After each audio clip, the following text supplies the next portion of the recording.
Les séries télévisées et leur impact sur les élèves, quelle est la répercussion sur ces derniers?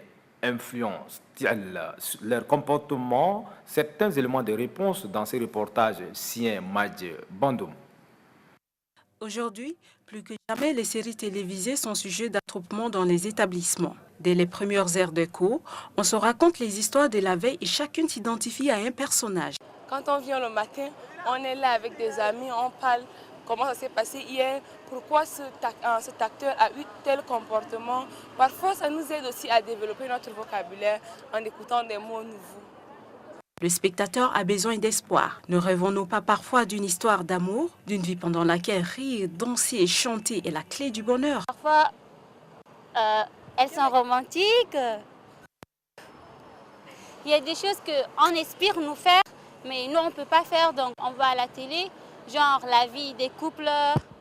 C'est vraiment quelque chose d'étrange que tout le monde veut adopter.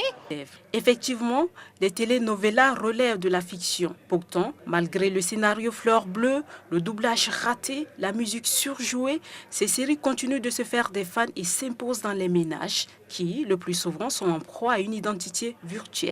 Je me demande, est-ce qu'il y a lieu un peu de remédier à ces genres de problèmes, puisque cette télé a détruit vraiment la vie de nos filles. Mais l'on se pose la question de savoir quel avenir pour ce genre de film dont le seul but à présent est de distraire et faire rêver. Surtout que toutes ces séries diffusées ont un but précis. Parce qu'il n'y a pas une campagne de sensibilisation sur la portée réelle de ces films.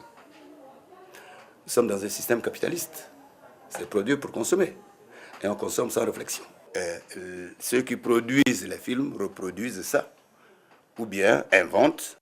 Et ça travaille, ça impacte négativement sur le mental des petites filles et des petites femmes sans culture. Malheureusement, nous ne vivons pas dans une telenovela et nous ne pouvons avoir la certitude que les méchants sont toujours punis. De toute évidence, la fiction nous fait rêver et le rêve est une forme de liberté.